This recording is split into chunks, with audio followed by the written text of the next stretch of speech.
Hello साथियों, आज हम बात करने जा रहे हैं घरेलू हिंसा से संबंधित एक केस के बारे में, जिसमें माननीय सुप्रीम कोर्ट ने कहा है कि घरेलू हिंसा अधिनियम की कार्यवाही में शारीरिक उपस्थिति महत्वपूर्ण नहीं है।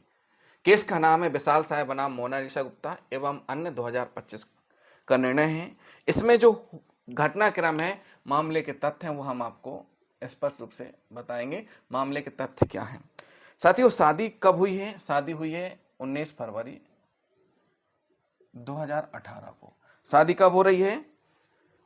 19 फरवरी 2018 की। इसमें जो अपील करता है पति है। क्या है? अपील करता पति है। और पति की शादी कब हो रही? 19 फरवरी। पति पत्नी की दोनों की शादी 19 फरवरी 2018 को हुई। उसके बाद जब शादी हो गई, शादी के बाद दोनों मार्च, देखिए फरवरी में शादी हुई, मार्च 2018 में ही कहाँ चले गए? दोनों अमेरिका चले गए। कहाँ चले गए? पति पत्नी दोनों अमेरिका चले गए, जहां अपीलकर्ता वर्ष 2014 से सॉफ्टवेयर इंजीनियर के रूप में काम कर रहा था। मतलब ये हुआ कि अमेरिका पहुंचे। अमेरिका में 2014 से सॉफ्टवेयर इंजीनियर था। कौन? पति। इसलिए शादी के जस्ट बाद 19 फरवरी को शादी हुई। मार्च में पति पत्नी दोनों कहां पहुंच गए? अमेरिका पहुंच गए। विवाह में लगभग तुरंत ही समस्याएं आने लगी। मतलब जैसे ही वहां पहुंचे तो इनके बीच आपसी विवाद होने लगा।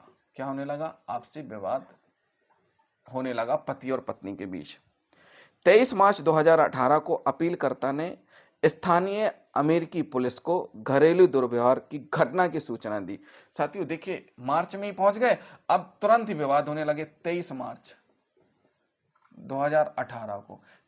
2018 को पति पत्नी के बीच विवाद हुआ, जिसकी सूचना जो अपीलकर्ता पति है इसने अमेरिकी पुलिस को दी। किसको दी? अमेरिकी पुलिस को सूचना दी। उसके बाद क्या होता है, जिसमें उसके चेहरे पर स्पष्ट चोटें दिखाई दे रही थी। उसने अनुरोध किया कि उसकी पत्नी मात्र को चेतावनी दी जाए। यानी जो पति है, पति के चेहरे में क्या दिख रही थी? स्पष्ट रूप से चोटें दिखाई दे रही थी। स्पष्ट चोटें दिख रही थी। यानी पति पत्नी के बीच विवाद हुआ और पति के चेहरे में स्पष्ट चोटें दिख रही थी। पति ने पुलिस को कंप्लेन की और पति ने कहा कि उसकी पत्नी को केवल समझा दिया जाए। क्या कर दिया जाए? चेतावनी दे दी जाए कि इस प्रकार का अब दोबारा से घटनाक्रम ना करें। उसके बाद होता क्या है कि 2 अप्रैल 2018 को, साथियों फिर देखिए, 2 अप्रैल 2018 को शादी के कितने दिन हुए? अभी 19 फरवरी को तो शादी हुई थी और विवाद चालू हो गया। 2 अप्रैल 2018 को एक ऐसी घटना घटी जिसमें कि पत्नी ने क्या किया? अपीलकर्ता के चेहरे को खरोच दिया। पति के चेहरे को क्या कर दिया? खरोच दिया। अब अभी हमने आपको क्या बताया साथियों? पिछली जो घटना थी उसमें स्पष्ट रूप से बताया था। क्या बताया था? कि चेतावनी दी जाए। यहां पर खरोच दिया चेहरे को फिर से।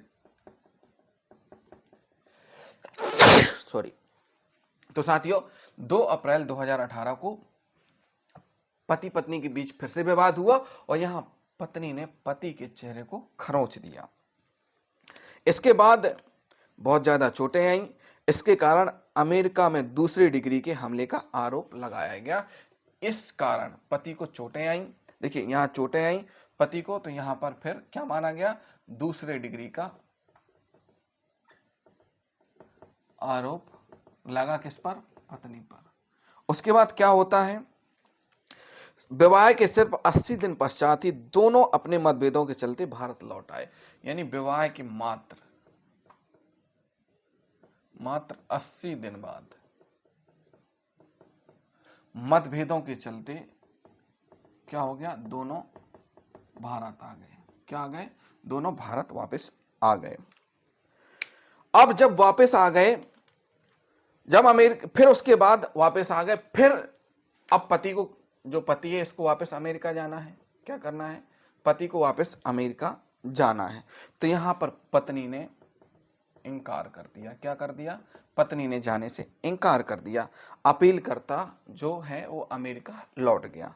क्या हो गया? अमेरिका लौट गया और अभी इन दोनों के बीच कोई संतान तो है नहीं है, अमेरिका लौट गया और इन दोनों के बीच कोई संतान भी नहीं थी। वर्ष क्यों? क्योंकि शादी को तो अभी 80 दिन ही हुए थे। उसके बाद होता क्या है ये भी हम आपको बताएंगे।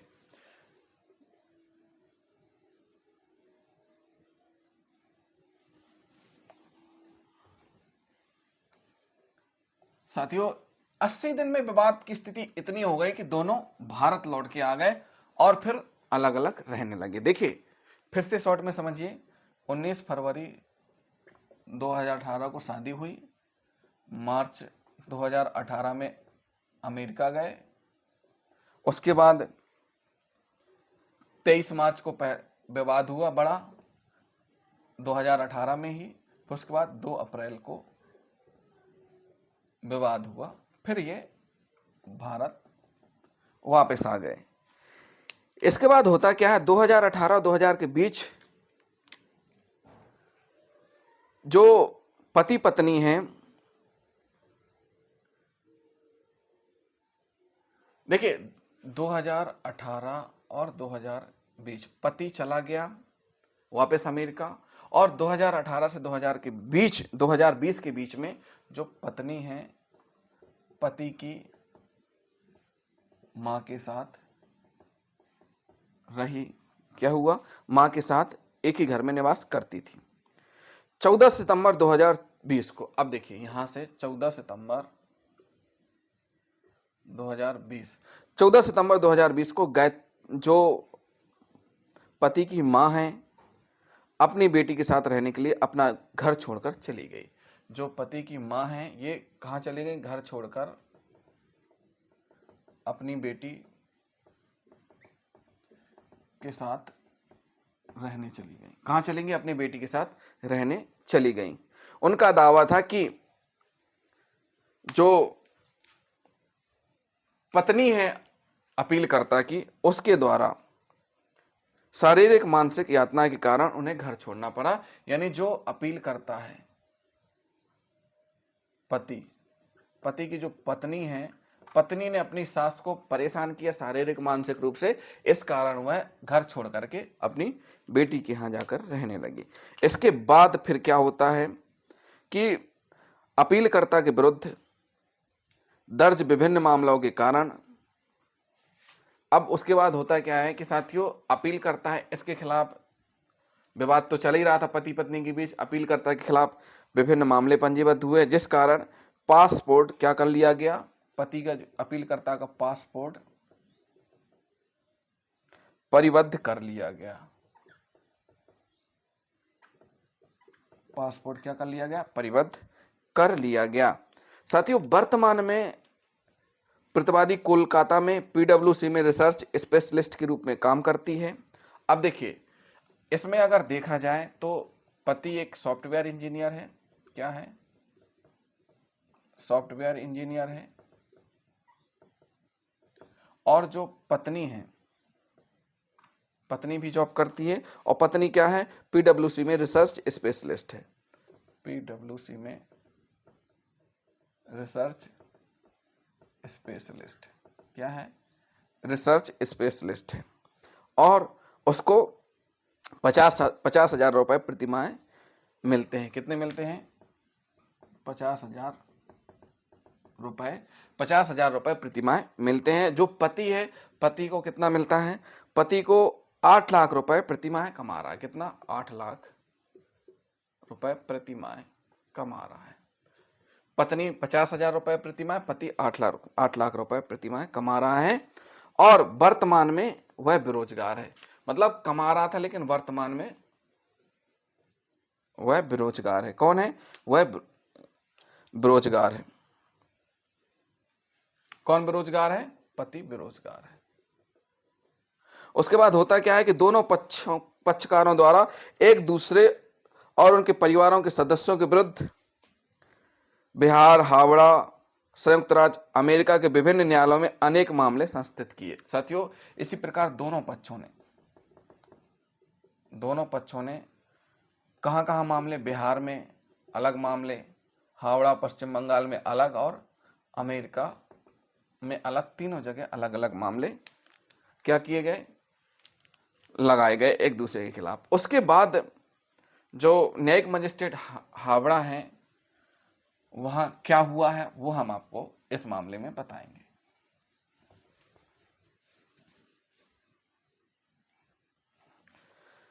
साथियों,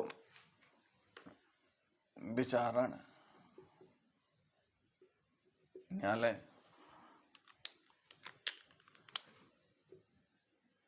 न्यायिक मजिस्ट्रेट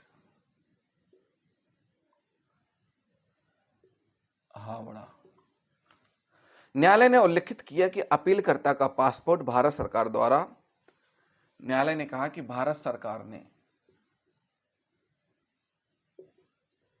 3 अक्टूबर, कब 3 अक्टूबर 2018 को परिबद्ध कर लिया है पासपोर्ट, क्या पासपोर्ट को। जब अपीलकर्ता ने अपने पासपोर्ट को परिबद्ध किए जाने को रिट याचिका के माध्यम से चुनौती दी तो उसे उच्च न्यायालय ने खारिज कर दी। परिबद्ध कर लिया है, इसको उच्च न्यायालय में चुनौती दी गई और यहां उच्च न्यायालय में क्या हो गई, खारिज हो गई। पति की जो अपील है पासपोर्ट परिबद्ध करने की वह खारिज हो गई, यानी उच्च न्यायालय ने परिबद्ध किए जाना सही ठहराया। पासपोर्ट के परिबद्ध किए जाने के बारे में जानते हुए विचारण न्यायालय ने महिला संरक्षण एवं घरेलू हिंसा अधिनियम 2005 की धारा 26 के अधीन संस्थित वाद में अपीलकर्ता के गैर हाजिर रहने पर उसके विरुद्ध प्रत्यर्पण कार्रवाई प्रारंभ करने का आदेश दिया। साथियों, अब जो विचारण न्यायालय में मामला चल रहा है, यहां पर पति उपस्थित नहीं हो पा रहा है, तो ऐसी स्थिति में विचारण न्यायालय ने घरेलू हिंसा अधिनियम, जो घरेलू हिंसा एक्ट है 2005 की धारा 26 के विरुद्ध प्रत्यर्पण कार्रवाई प्रारंभ करने का आदेश दिया। किस चीज का? प्रत्यर्पण कार्रवाई। प्रत्यर्पण कार्रवाई यानी विदेश में है तो उसको भारत लाया जाए, उसके लिए आदेशित कर दिया। उसके बाद अब देखिए, कलकत्ता उच्च न्यायालय ने कहा, ये तो साथियों ये हो गया विचारण न्यायालय का। कलकत्ता उच्च न्यायालय ने अपीलकर्ता की आपराधिक पुनरीक्षण याचिका को एक गैर बोलने वाले आदेश के माध्यम से खारिज कर दिया। जो कलकत्ता उच्च न्यायालय है उसके द्वारा क्या कर दिया गया, अपील को खारिज कर दी गई। किसकी अपील को? पति की अपील को खारिज कर दिया गया। उच्च न्यायालय ने बिना गुण दोष की जांच किए या विस्तृत तर्क दिए मात्र इतना कहा कि हस्तक्षेप का कोई आधार नहीं था। इससे व्यथित होकर वर्तमान मामला सुप्रीम कोर्ट में पहुंचा। अब माननीय सुप्रीम कोर्ट ने सुना, उसके बाद हम आपको बताएंगे कि माननीय सुप्रीम कोर्ट ने विचारण न्यायालय ने जो आदेश किया था उसके संबंध में क्या कहा, माननीय सुप्रीम कोर्ट ने हाई कोर्ट ने जो आदेश दिया था उस संबंध में क्या कहा। तो साथियों, सबसे पहले हम आपको बता देते हैं विचारण न्यायालय के संबंध में माननीय सुप्रीम कोर्ट ने क्या कहा। माननीय सुप्रीम कोर्ट, तो सबसे पहले विचारण न्यायालय ने अपीलकर्ता की व्यक्तिगत उपस्थिति की अपेक्षा करने के मामले में बड़ी भूल की। माननीय न्यायालय ने कहा कि जो पति है, पति यहां अपील करता है, इसमें माननीय न्यायालय ने कहा कि विचारण न्यायालय ने अपीलकर्ता की व्यक्तिगत उपस्थिति की अपेक्षा करने के मामले में बड़ी व्यक्तिगत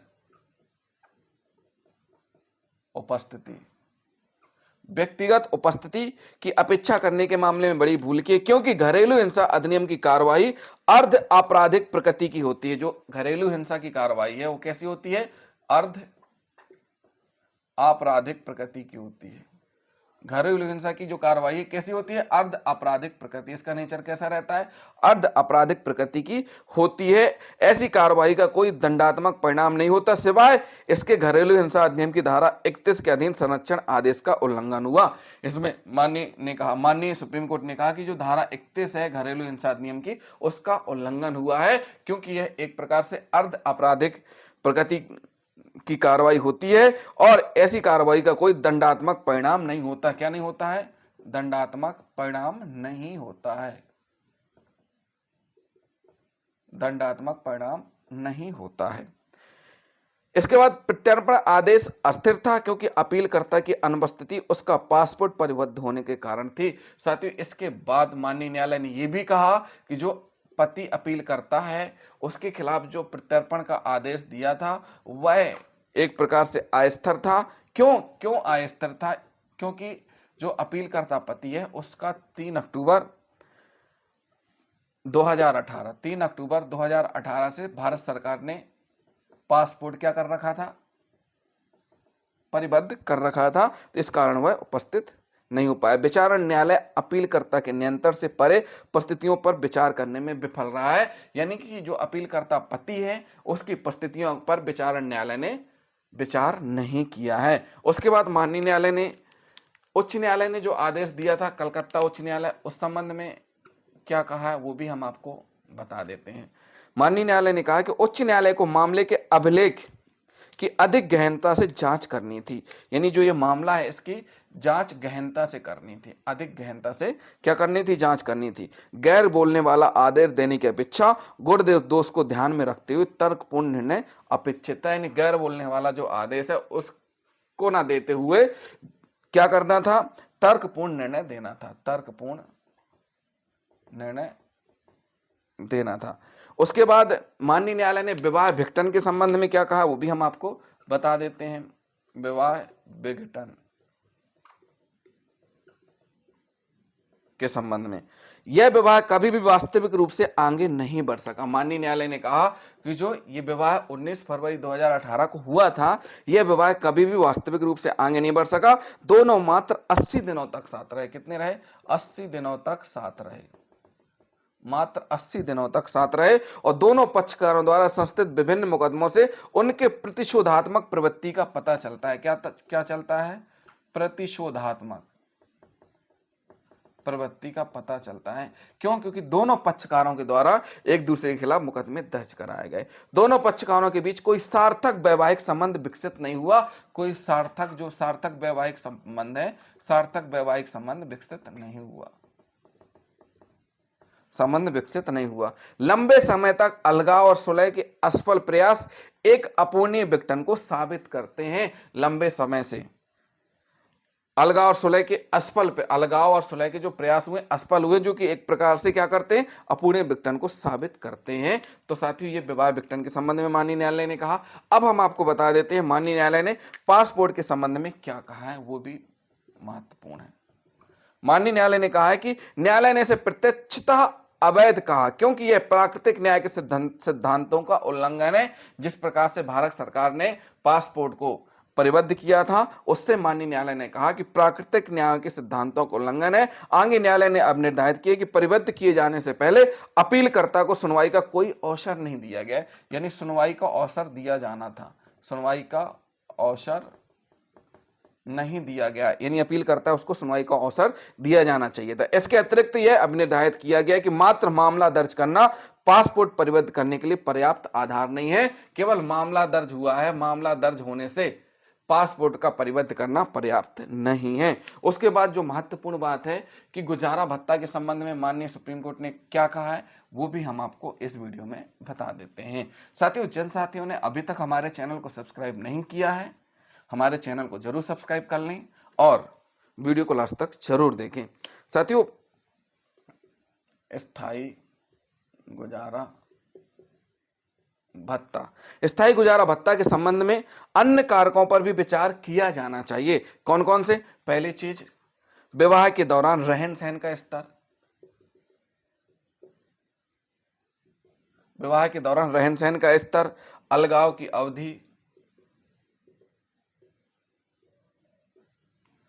दोनों पक्षकारों की वित्तीय स्थिति, जो दोनों पक्षकार हैं उनकी वित्तीय स्थिति।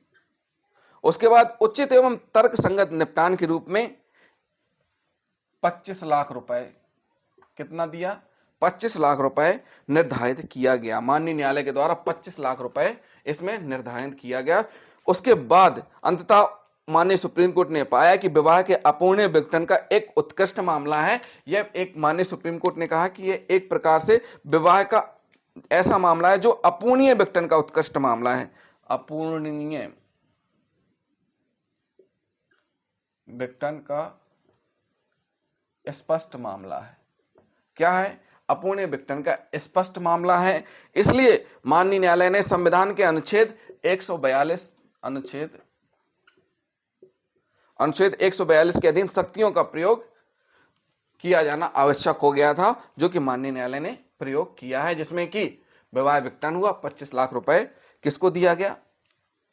गुजारा भत्ते के रूप में निर्धारित किया गया। तो साथियों, ये एक ऐसा मामला था जो कि विवाह मात्र 80 दिन चला। 19 फरवरी की शादी हुई और मार्च 2018 में अमेरिका चले गए और 23 मार्च को उनके बीच ऐसा विवाद बढ़ा कि मामला संयुक्त राज्य अमेरिका की पुलिस तक पहुंचा। उसके बाद 2 अप्रैल को और बड़ी घटना घटित हुई, तो उसके बाद फिर दोनों भारत आ गए। तब से दोनों अलग ही हैं। तो साथियों, ये एक बहुत महत्वपूर्ण मामला था जो हमने आपको बता दिया। जिन साथियों ने अभी तक हमारे चैनल को सब्सक्राइब नहीं किया है, हमारे चैनल को जरूर सब्सक्राइब कर लें और वीडियो को लाइक, शेयर एंड कमेंट करना ना भूलें। थैंक यू साथियों।